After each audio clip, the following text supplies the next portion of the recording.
É isso aí, estamos de volta aqui com o segundo bloco do Entre Aspas. Né? Para quem perdeu o primeiro bloco, eu estou aqui com o Alex Barbosa e a Brenda Guimarães, né, falando sobre o aborto. Bem, já começamos, né? Esse tema tão polêmico, como eu já disse, é um tema que já está, né, gerando aqui várias opiniões, é claro, eu creio que você em casa também, que acompanhou o primeiro bloco, e não vai ser diferente no segundo, né? Nós terminamos aqui o primeiro bloco, né, com a consideração do Alex sobre o tema que a gente estava falando aqui no início, e a Brenda, né, Brenda, tem o que para falar agora no segundo bloco, pode começar.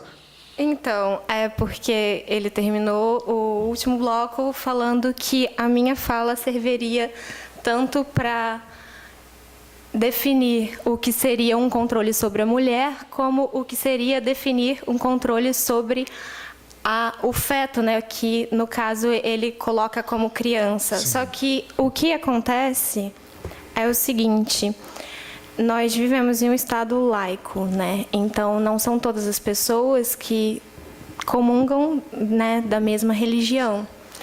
E se a gente for tomar como fundamento a concepção de vida a partir da concepção mesmo uterina, a gente vai ter uma insegurança jurídica enorme. Pelo seguinte, é uma posição religiosa, entendeu? E a sociedade, ela não pode ser regulada por posições religiosas. A gente tem justamente o ordenamento jurídico para dar conta disso. E o ordenamento jurídico, ele não vai conceber a vida a partir da concepção. Nós temos no Código Civil a concepção da vida a partir do nascimento. Lógico que o Código Civil ele também prevê algumas hipóteses de, né, proteção ao nascituro, por assim dizer, que é o bebê que ainda está, né, no ventre da mulher. Ele pode ser contemplado com alguma doação quando vira vida. Mas, assim, a gente precisa de um marco sólido. E o marco sólido de vida, ele não pode ser regulado por uma religião. Porque, a partir do momento que você admite em uma sociedade, em um país, múltiplas religiões, múltiplas possibilidades de credo e de fé, se você vai querer usar a sua religião como fundamento para dizer se alguém pode ou não ser criminalizado pelo que está fazendo, é muito grave.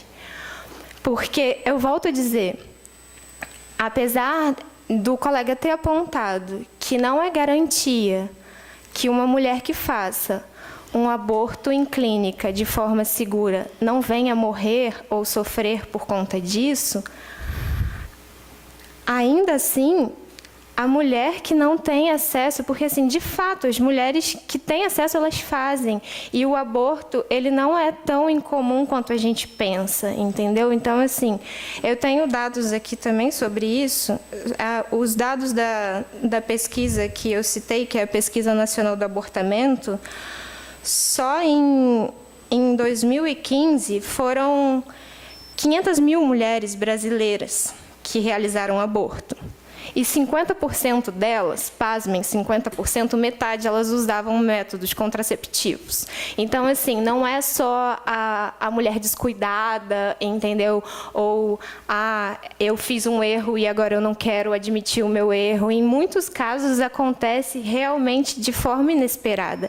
E isso pode desestruturar toda a vida de uma mulher, principalmente quando ela não tem um parceiro que a apoie, entendeu? Ela vai depois gerar uma criança que ela não vai ter condições, às vezes, de dar uma educação, de dar suprimentos. E aí, é um tema que me afeta muito, porque eu atendo diariamente na Defensoria Pública, eu sou residente da Defensoria. Então, eu sei a quantidade de mulheres que passam lá, mães solteiras, que às vezes não conseguem nem receber pensão dos pais dos filhos delas, entendeu? Então, assim, são condições que as crianças ficam... A mulher tem que sair para trabalhar e as crianças ficam largadas e daqui a pouco são adolescentes que estão se envolvendo com droga, e droga é outro fator não regulamentado no país que vai criminalizar esses adolescentes, que há um certo tabu de que adolescente no Brasil não sofre punição, mas é uma baita de uma mentira, porque eu tenho inúmeros assistidos adolescentes internados lá no Rio por conta de droga, às vezes por conta de estar com um baseado de maconha, entendeu? E acaba com a vida. Então, assim, se você começa a fazer uma análise desde essa concepção que a mulher teve e o fato dela não ter acesso, e às vezes fazer um aborto inseguro. Há casos de mulheres que abortam com cabide. E elas sofrem infecções generalizadas. E, às vezes, elas vêm, sim, a óbito. Há outras que não conseguem abortar e levam essas circunstâncias adiante de ter um filho sem apoio, às vezes, da família. Às vezes, a própria família coloca essa mulher para fora de casa. Essa mulher, às vezes, não tem condição nem de se prover, quanto mais de prover a criança. E aí vai criando uma sucessão de desamparos. E eu vejo isso em cadeia. Todos os dias, eu vejo desde a mulher que não tem essa possibilidade de decidir se é o momento dela seguir com essa gravidez adiante ou não, de forma que ela vai ter a segurança de que ela vai poder prover uma vida digna, porque ela não pode depender do Estado, porque a gente sabe que ninguém pode depender do Estado nas atuais circunstâncias. E aí você impede ela de ter essa decisão e relega não só ela, como a criança, a uma vida de miserabilidade, de infelicidade, de criminalização, de marginalidade, entendeu? E cada vez mais agravando a situação, ao invés de pensar em melhorar, simplesmente por um dogma. Não, é uma vida que está ali. Entendeu? Então, assim, se a gente tem um ordenamento para dizer a partir de qual momento vai ser para todo mundo que a gente tem uma vida humana definida, não pode ser uma concepção religiosa que vai dizer se a mulher pode ou não abortar. Então, assim, eu não tenho como dissociar, e isso é muito meu, dissociar nada do que eu tenho de entendimento acerca do mundo jurídico com a minha formação a respeito de pessoas, a respeito do social. E quando você vê os gravames na sociedade que a criminalização do aborto causa, assim como a criminalização de drogas, não há como não se posicionar a favor. Porque por mais que eu, em determinada circunstância, venha me ver grávida e opte por levar a gravidez adiante, eu não tenho como criticar ou julgar uma mulher que está em situação diversa da minha e pode optar diferente de mim, entendeu? Alex? Foi falado muita coisa, né? Então, assim, teve uma coisa que ela falou no primeiro bloco que eu queria retomar rapidinho, só para pontuar, porque eu acho que é importante, eu, como da Igreja Católica, falar sobre isso. É muito estranho falar que a Igreja Católica é um fomentador de um Estado patriarcal que tem Maria como mãe da forma como nós a tratamos. Então, para mim, só da forma como a Igreja vê Nossa Senhora, que é o caminho para nós, para chegar à salvação que é Jesus, para mim já cai tudo por terra, só para poder pontuar. Mas o tema, muitas vezes, quando ele é tratado, ele acaba distorcendo do que é o fato em si que nós estamos tratando. Nós estamos tratando sobre aborto. Os outros problemas são problemas que nós precisamos cuidar também, mas que não está vinculado ao aborto. A questão aqui existe um valor intrínseco à vida ou não existe esse valor intrínseco? Isso é a questão. O que vai vir a acontecer depois são possibilidades. Então, já que todos têm essa possibilidade, todos, não é porque nasceu na família pobre ou na família rica que vai ser um doutor e o outro vai ser bandido. Pode ser qualquer um ou outro. Tem valor intrínseco? Então, se por causa de consequências que podem vir a acontecer, eu tenho o direito de matar, então vou matar todo mundo. Porque eu não sei de ninguém.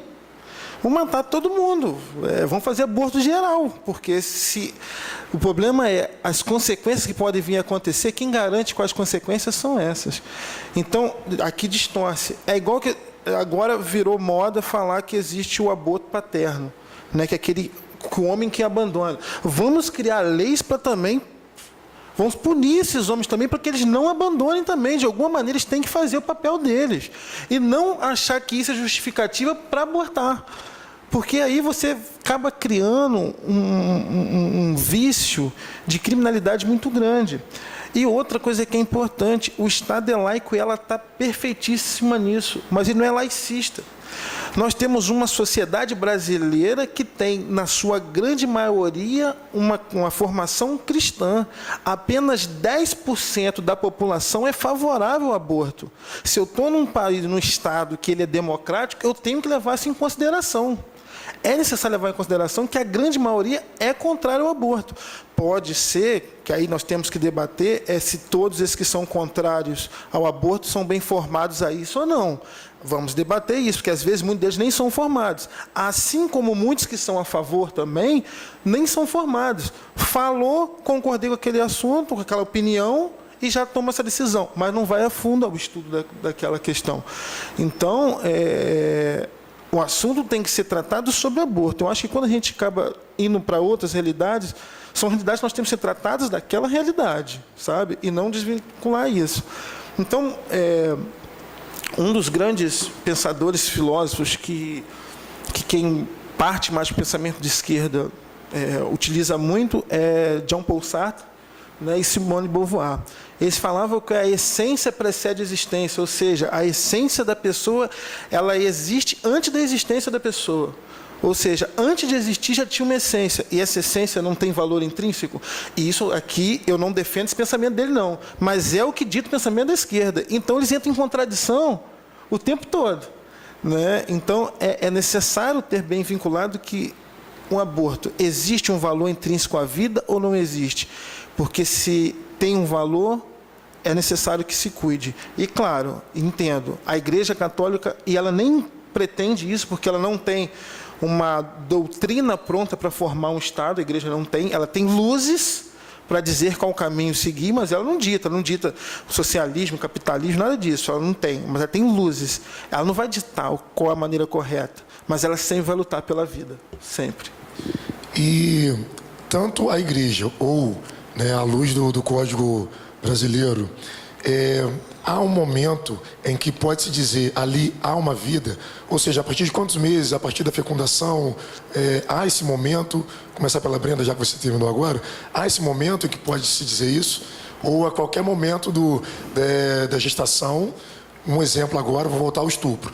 Ela foi, no meio da gestação, decidiu abortar. Ela poderia fazer isso ou teria que ter feito isso antes? Não, poderia, porque o Código Penal ele não faz nenhuma restrição quanto ao tempo de gravidez, só fala decorrente de estupro, aí pode ser autorizada judicialmente. O que acontece em relação à vida, que você está perguntando, o que a gente tem de parâmetro jurídico é o Código Civil. E o Código Civil, ele né, encara o indivíduo como pessoa, a vida, a partir do nascimento, entendeu? A partir do nascimento, quando o bebê já né, vive independente do corpo da mãe. A partir do momento que você pode fracionar dois indivíduos, aí você tem vida. Então, é por isso que entra-se em toda essa discussão, e a movimentação é muito grande, até mesmo agora na América Latina, porque recentemente a gente foi na Argentina, né? Passou já pela Câmara e vai ser votado pelo Senado em agosto a legalização do aborto. Então, causa-se todo mesmo esse furor e está chegando cada vez mais próximo. Mas, assim, em matéria de vida, juridicamente no Brasil, a gente tem o nascimento. A teoria esqueci. Do Código. Teoria... Não é concepcionista, é a outra. Natalista. Teoria natalista. Problema não. À luz da Igreja, a partir do momento tem a... Então, no momento da concepção. No momento da concepção já há vida, né? Porque nós cremos que... o Papa João Paulo II ele dizia uma coisa muito interessante, né? Na teologia do corpo, ele dizia que não existe prazer maior do que da relação sexual. E dizia isso porque dizia que nós, os seres humanos, nos tornávamos participantes da obra da criação, né? Que a gente conseguia dar a vida, né? Junto com ele, né? Então, no momento da concepção, nós acreditamos que nesse momento Deus infunde a alma sobre o corpo. E a ciência também ela não conseguiu ainda determinar em que momento acontece isso, né?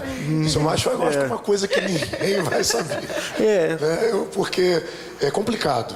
né? Eu entendo os dois lados, é claro, não vou falar minha opinião sobre isso, mas a ciência também não explica, né? Em que momento acontece, né, a concepção, ou até, aliás, concepção não, o momento pode ser assim, a vida ali. É a vida. Né? Então é um assunto ainda que é praticamente quase impossível, né?